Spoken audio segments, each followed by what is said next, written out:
वेलायुधन।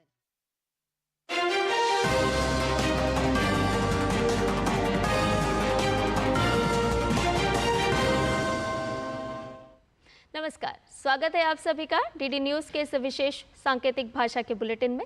आपके साथ मैं हूं संध्या शर्मा और मेरे साथ हैं मेरे सहयोगी शरद मुदगल। आइए बुलेटिन की शुरुआत करते हैं हेडलाइंस के साथ। प्रधानमंत्री नरेंद्र मोदी भुवनेश्वर में वरिष्ठ पुलिस अधिकारियों के सम्मेलन में होंगे शामिल। सम्मेलन में राष्ट्रीय सुरक्षा संबंधी चुनौतियों पर होगी चर्चा।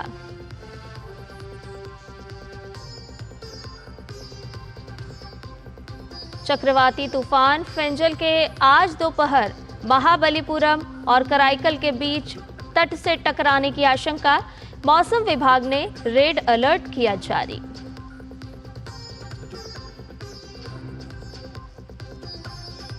आज संभल का दौरा करेगा समाजवादी पार्टी का प्रतिनिधिमंडल। जिले में शांति बनाए रखने के लिए प्रशासन ने की कड़ी सुरक्षा व्यवस्था।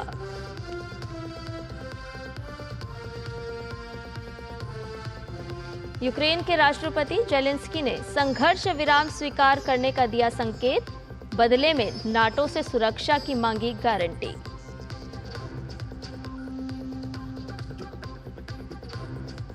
पाकिस्तान में अगले साल चैंपियंस ट्रॉफी के आयोजन को लेकर सस्पेंस बरकरार, आईसीसी की आज फिर होगी बैठक।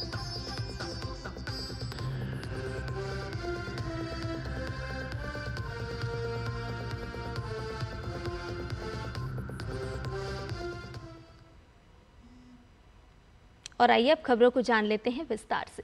प्रधानमंत्री नरेंद्र मोदी आज भुवनेश्वर में चल रहे पुलिस महानिरीक्षकों के अखिल भारतीय सम्मेलन में शामिल होंगे। ये 3 दिवसीय सम्मेलन 29 नवंबर से शुरू हुआ है, जो 1 दिसंबर तक चलेगा।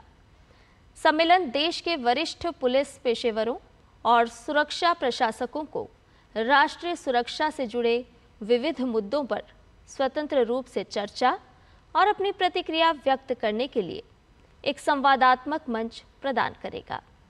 साथ ही देश में पुलिस के सामने आने वाली विभिन्न परिचालन, अवसंरचना और कल्याण संबंधी समस्याओं पर भी चर्चा होगी। विचार विमर्श में आंतरिक सुरक्षा खतरों के अलावा अपराध नियंत्रण और कानून व्यवस्था प्रबंधन से संबंधित चुनौतियों से निपटने में पेशेवर कार्यप्रणालियों और प्रक्रिया निर्माण और साझाकरण भी शामिल होगा। सम्मेलन में आतंकवाद, वामपंथी, उग्रवाद, तटीय सुरक्षा जैसे विषयों पर भी चर्चा की जाएगी। इस वर्ष सम्मेलन में कुछ विशिष्ट विशेषताएं भी शामिल की गई हैं। इससे वरिष्ठ पुलिस अधिकारियों को आंतरिक सुरक्षा मामलों पर अपने दृष्टिकोण और सुझाव प्रधानमंत्री के समक्ष प्रस्तुत करने का एक मूल्यवान अवसर प्राप्त होगा। सम्मेलन में केंद्रीय गृह मंत्री अमित शाह, प्रधानमंत्री के प्रधान सचिव, राष्ट्रीय सुरक्षा सलाहकार, गृह राज्य मंत्री, राज्यों और केंद्र शासित प्रदेशों के डीजीपी और केंद्रीय पुलिस संगठनों के प्रमुख भी शामिल होंगे। चक्रवाती तूफान फेंजल आज पुडुचेरी के पास कराईकल और महाबलीपुरम के बीच 90 किलोमीटर प्रति घंटे की रफ्तार से तेज हवाओं के साथ दस्तक देगा। बंगाल की खाड़ी में गहरे दबाव के कारण बने चक्रवाती तूफान से तमिलनाडु, आंध्र प्रदेश और पुडुचेरी के तटीय क्षेत्रों में भारी बारिश का अनुमान व्यक्त किया गया है। चेंगलपट्टू, विल्लुपुरम, कुड्डालोर, मरियादुथाई, नागपट्टिनम जिलों में 20 सेंटीमीटर से अधिक बारिश का अनुमान है। स्थिति से निपटने के लिए एसडीआरएफ और तटरक्षक बल को तैयार कर दिया गया है। मौसम विभाग के अनुसार चक्रवाती तूफान के उत्तरी तमिलनाडु तट से टकराने के बाद कमजोर होने की उम्मीद है।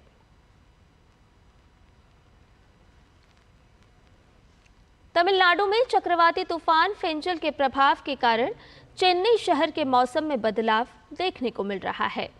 यहां बीती रात हल्की बारिश हुई। मौसम विभाग के अनुसार चक्रवाती तूफान फेंजल आज दोपहर उत्तर तमिलनाडु पुडुचेरी तटों को पार करेगा।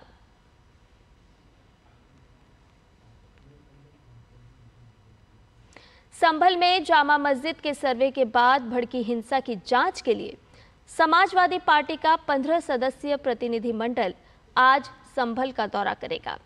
सपा राज्याध्यक्ष श्यामलाल पाल ने कहा कि पार्टी प्रमुख अखिलेश यादव के निर्देश पर प्रतिनिधिमंडल संभल जाकर हिंसा की परिस्थितियों का विवरण एकत्र करेगा और रिपोर्ट पार्टी प्रमुख को सौंपेगा। सपा के प्रतिनिधिमंडल में विपक्ष के नेता मता प्रसाद पांडे, विधानसभा परिषद में विपक्ष के नेता लाल बिहारी यादव, सांसद जियाउर रहमान बर्क, हरेंद्र मलिक, रुचिवीर, इकरा हसन और नीरज मौर्य सहित कई प्रमुख नेता शामिल होंगे। सपा ने इस दौरे को पहले स्थगित कर दिया था। सपा के प्रतिनिधिमंडल के दौरे को लेकर प्रशासन अलर्ट पर है। जिले में शांति बनाए रखने के लिए प्रशासन ने कड़ी सुरक्षा व्यवस्था की है। पुलिस ने मस्जिद और अन्य संवेदनशील इलाकों में अतिरिक्त पुलिस बल और सीसीटीवी कैमरे लगाए हैं।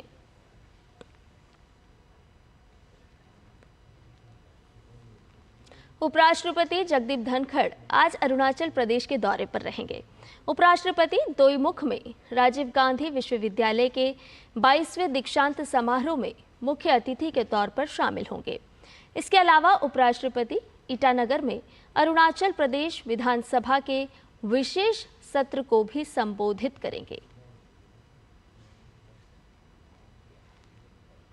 यूक्रेन के राष्ट्रपति व्लोदिमीर ज़ेलेंस्की ने कहा कि नाटो अगर यूक्रेन की सुरक्षा की गारंटी देता है तो युद्ध के भीषण चरण को रोका जा सकता है।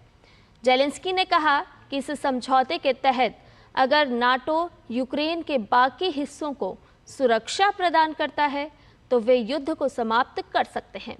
ज़ेलेंस्की का ये बयान करीब 3 साल से चल रहे युद्ध में बढ़ते तनाव के बीच आया है।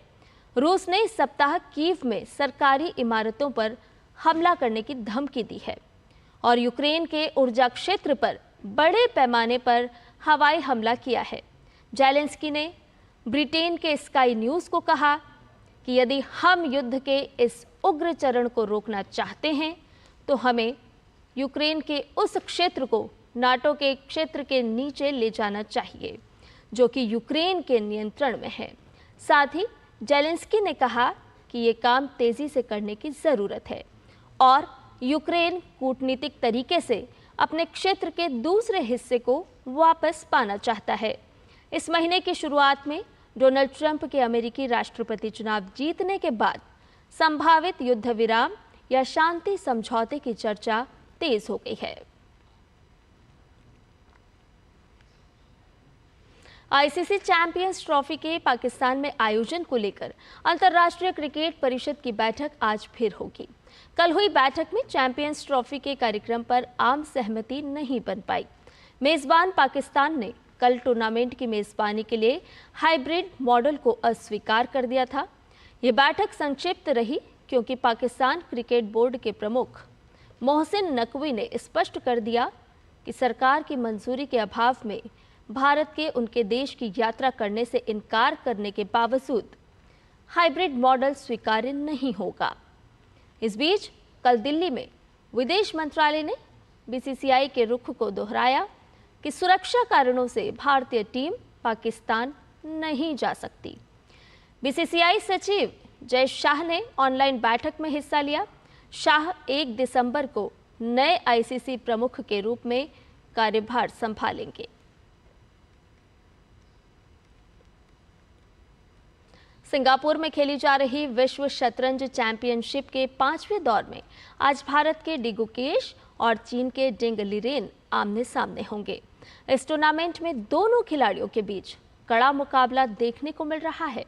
शुक्रवार को खेला गया चौथे दौर का मैच ड्रॉ पर समाप्त हुआ। 14 दौर के इस मुकाबले में 4 राउंड के बाद दोनों खिलाड़ी बराबरी पर रहे। गौरतलब है कि इस चैंपियनशिप में पहला दौर लिरेन ने जीता था, दूसरा दौर ड्रॉ रहा था, वहीं तीसरे दौर में डी गुकेश ने लिरेन को मात दी थी। भारतीय ग्रैंडमास्टर निहाल सरीन ने प्रेसिडेंट कप अपने नाम कर लिया है। उज्बेकिस्तान के ताशकंद में आयोजित 9 दौर के खेल में भारत के युवा शतरंज खिलाड़ी निहाल सरीन ने 735 अंक हासिल कर पहला स्थान हासिल किया। पुरुष जूनियर एशिया कप 2024 हॉकी प्रतियोगिता में आज भारत का सामना चीनी ताइपे के साथ होगा। इस टूर्नामेंट में भारत का अब तक का प्रदर्शन शानदार रहा है। भारत ने प्रतियोगिता के पहले मैच में थाईलैंड को 11-0 से मात दी थी, जबकि भारत ने अपने दूसरे मैच में जापान को 3-2 से हरा दिया था। आज होने वाले मुकाबले में भारत लगातार तीसरी जीत की तलाश में मैदान पर उतरेगा। और इसके साथ ही इस विशेष सांकेतिक भाषा के बुलेटिन में फिलहाल इतना ही। मुझे और मेरे सहयोगी शरद मुदगल को दीजिए इजाजत। नमस्कार।